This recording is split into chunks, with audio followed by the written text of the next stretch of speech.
salamat po sa pagdalo niyo po sa event na ito and happy birthday po, Doc Meg.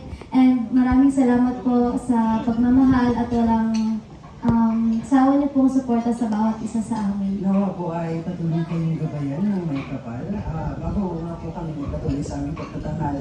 Ako nga po pala si Chris Vermonzon. At ako naman po si Erica Shane Salinas. At ngayong gabi po ay matutunghayan niyo po ang isa sa aming mga piyesang pinamagatang. Ang paglingas ng basag na lampara. Nung ako ay isinilang, dama ko ang pag-init na pagmamahalan. Nakikita ko ang aking sarili na ang mundo ay handa ng masilayan. Ngunit sa aking unang pagmulat, kadiliman ang siyang bumulat.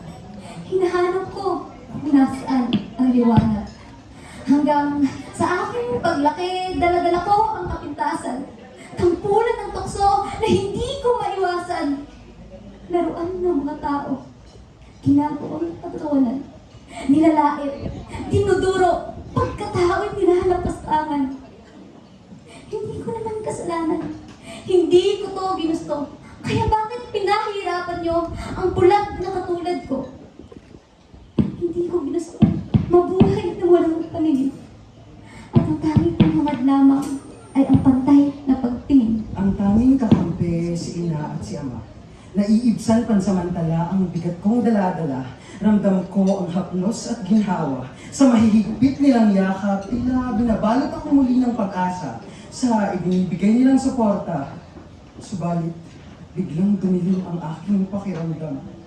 Kaya kaibang kaba ang pumintig sa aking puso. Mensahero ang tumambat sa pinto. Si Ama, natagpo ang walang buhay at naliligo sa sariling dugo. Para akong nabalian ng pakpak, hindi may balik-balik sa walang tigil na pag-iyak. Paano pa makauusad ng galak? Paano makahahakbang kung puso'y pasad-pasad ng bigat? At ngayon, hinaharap kong muli ang bangungot ng kapaligiran. Mga taong humihila sa sistemang aking kinabibilang. Hindi! Nararamdaman ko na naman ang mapanlait nilang mga titig. Walang humpay na panghuhusga ang buka ng kanilang Sa pitig. bawat minutong lumilipas, may lubid na unti-unting pumupulupot sa aking liig. Pahigpit ng pahigpit hanggang sa tuluyan na akong mamilipit sa sakit. Tahimik na musga ng panghinagpis ang tangi kong naririnig. Para bang isang bulong sa hangin ng pagngaya patungong langit. Dinidikdik, dinudurog, tanging pagluha ang pumipintig. Mga markayang binibitawan nilang salita, hindi ko Ang hirap matagdaig. maging bulag.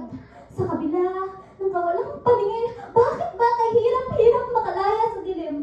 Sa halip na ako'y tulungan at akayin, bagkus itinutulak sa bangin. Kawalang pantay na pagtingin ng sakay, unti-unting pumapaslang. Hindi binibigyang karapatang patunayan ng sarili, talento at kakayahan. Tila ba ang mabuhay sa mundo ng normal ay isang malaking kasalanan? Pilit nila akong binabagsak, pero patuloy na lumalaban. Teka, lalaban? Nahihibang ka na ba? Meron pa bang dapat ipaglaban? Baka tama nga sila. Ang gaya natin ay tunay na walang halaga. Marahil panahon na. Panahon na para bitawan ang mga pangarap. Kinabukasan bulong sa hangin at sa panaginip na lang magaganap. Siguro nga, kailangan ko lang tanggapin. Tanggapin mo na! Tanggapin mo na rin. Tanggapin na natin.